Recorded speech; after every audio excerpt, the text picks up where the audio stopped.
Assalamualaikum warahmatullahi wabarakatuh. Sahabat dunia Islam, sebelum melanjutkan menonton video ini terlebih dahulu tekan tombol subscribe, like dan komen agar kita semua bisa istiqomah menyebarkan kebaikan. Sultan Muhammad Al-Fatih, atau yang biasa dikenal sebagai Mehmed II, ialah sosok penguasa Utsmaniyah yang ketujuh. Ia berkuasa pada tahun-tahun 1444 sampai tahun 1446 dan tahun 1451 sampai tahun 1481. Selain itu, Mehmed II memiliki banyak keberhasilan di masa kepemimpinannya, tetapi yang paling bersejarah adalah keberhasilannya menaklukkan Konstantinopel pada tahun 1453. Hal ini membuatnya mendapat julukan Sang Penakluk atau Al-Fatih. Sultan Muhammad Al-Fatih lahir pada 30 Maret tahun 1432 di Edirne, Turki. Ia merupakan putra dari Sultan Murad II dan Huma Hatun. Mehmed II mendapatkan pendidikan yang sangat baik dalam berbagai bidang, termasuk ilmu agama, seni, dan ilmu militer. Ayahnya, Sultan Murad II, menginginkan Mehmed untuk menjadi pemimpin yang kuat dan mempersiapkannya untuk mengambil alih kepemimpinan Utsmaniyah. Maka dari itu Sultan Murad II mengirim Mehmed kecil yang berusia 11 tahun untuk memerintah di wilayah Amasya, agar mendapat bekal apabila naik tahta kelak. Sultan Murad juga mengirim guru-guru untuk mendidik putranya. Salah satu ulama yang berpengaruh pada waktu itu ialah Syekh Muhammad Syamsuddin bin Hamzah yang juga menjadi salah satu gurunya. Sehingga membuat Mehmed terpengaruh pentingnya menaklukkan Konstantinopel. Konstantinopel, juga dikenal sebagai Bizantium sebelumnya, adalah ibu kota Kekaisaran Romawi Timur dan kemudian menjadi pusat Kekaisaran Bizantium. Kota ini terletak di semenanjung Balkan dan dikelilingi oleh laut, yaitu Laut Marmara di sebelah selatan dan barat, serta Laut Hitam di sebelah utara. Pada tahun 330 Masehi, Kaisar Konstantinus mendirikan kembali kota ini sebagai ibu kota baru Romawi dan dinamai Nova Roma. Namun, segera setelah kematiannya, kota ini berganti nama menjadi Konstantinopolis, kota Konstantinus, untuk menghormati pendiriannya. Kemudian nama kota ini diubah lagi menjadi Istanbul setelah penaklukan oleh Sultan Muhammad Al-Fatih pada tahun 1453. Di dunia Kristen, kota ini menjadi yang terpenting dalam segi kebudayaan dan kesejahteraan, utamanya pada masa Wangsa Komnenos. Konstantinopel mengalami berbagai upaya menaklukkan yang dilakukan oleh banyak pihak. Para pemimpin Muslim dari generasi ke generasi berusaha menaklukkan kota tersebut. Pertama kali upaya penaklukan di masa pemerintahan Muawiyah bin Abi Sufyan, namun usaha tersebut tidak membuahkan hasil. Pada saat Mehmed kembali naik tahta di usia 19 tahun setelah kematian ayahnya pada tahun 1451, ia memusatkan perhatiannya untuk memperkuat Angkatan Laut Utsmani untuk persiapan penaklukan Konstantinopel.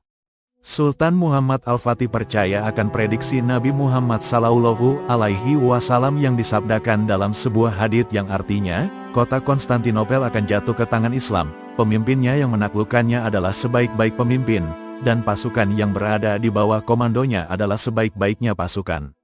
Hari Ahmad bin Hanbal, di tepi selatan Bosforus bagian Asia, telah berdiri benteng Anadolu, Hisan, yang dibangun oleh Sultan Bayezid I. Mehmed menindaklanjuti dengan membangun benteng Rumeli, Hisan yang lebih kokoh di tepi Eropa Bosporus. Kota Konstantinopel ditaklukkan oleh Sultan Muhammad Al-Fatih sekitar 3 bulan lebih. Pasukan tentara Sultan Muhammad Al-Fatih membutuhkan perbekalan makanan, minuman, obat-obatan dan keperluan lain yang cukup banyak.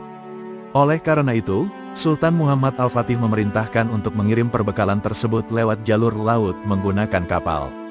Hal ini karena Sultan Muhammad Al-Fatih beranggapan letak kota ini dikelilingi lautan, dengan cara tersebut bantuan akan cepat tersampaikan.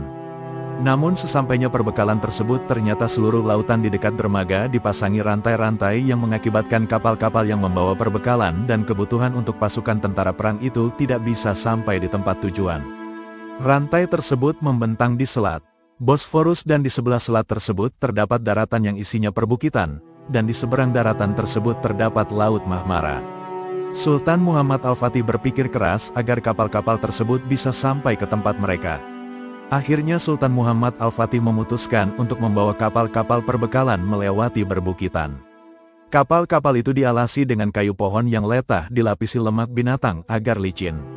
Lalu kapal-kapal tersebut ditarik oleh ribuan pasukan tentara menaiki perbukitan.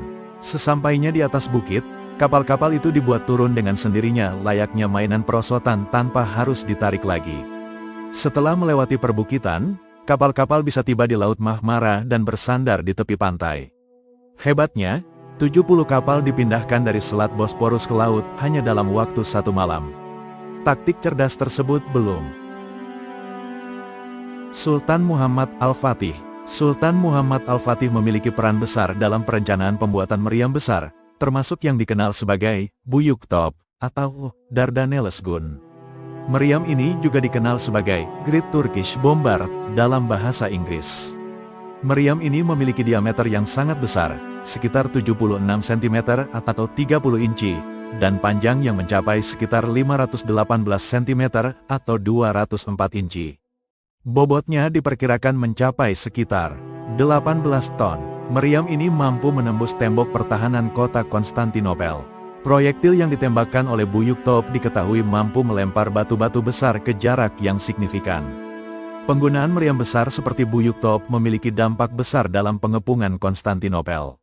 Tembok-tembok kota yang dulu dianggap tak terkalahkan menjadi lebih mudah dihancurkan dengan meriam ini, membuka jalan bagi pasukan Utsmaniyah untuk masuk ke dalam kota.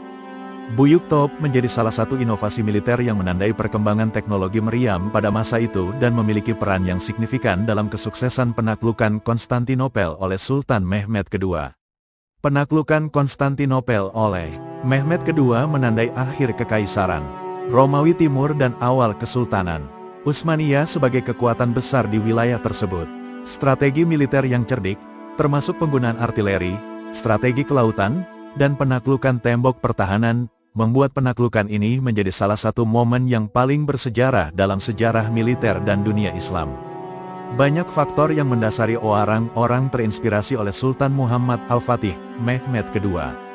Termasuk dari faktor-faktor tersebut melibatkan kombinasi kualitas kepimpinan, kecerdasan strategis dan pencapaian besar dalam sejarah. Ia menunjukkan keberanian dan determinasi yang luar biasa dalam menaklukkan Konstantinopel. Meskipun sempat beberapa kali gagal menaklukkan Konstantinopel, tetapi dengan kegigihan dan strategi yang sangat epik, ia akhirnya mampu menaklukkannya. Strategi dan taktiknya membuktikan bahwa kesiapan dan perencanaan yang baik dapat mengatasi tantangan yang sangat besar. Sultan Muhammad Al-Fatih dikenal sebagai pemimpin yang adil. Dibuktikan dengan setelah ditaklukkannya Konstantinopel, ia memastikan bahwa warga kota, terlepas dari agama atau etnis mereka, dan memberikan mereka hak-hak yang adil dan keamanan. Meskipun dikenal sebagai penakluk militer, ia juga dihargai karena dukungannya terhadap ilmu pengetahuan dan seni. Sehingga ia pun mendirikan perpustakaan dan pusat ilmu pengetahuan serta memberikan dukungan kepada cendekiawan dan para seniman.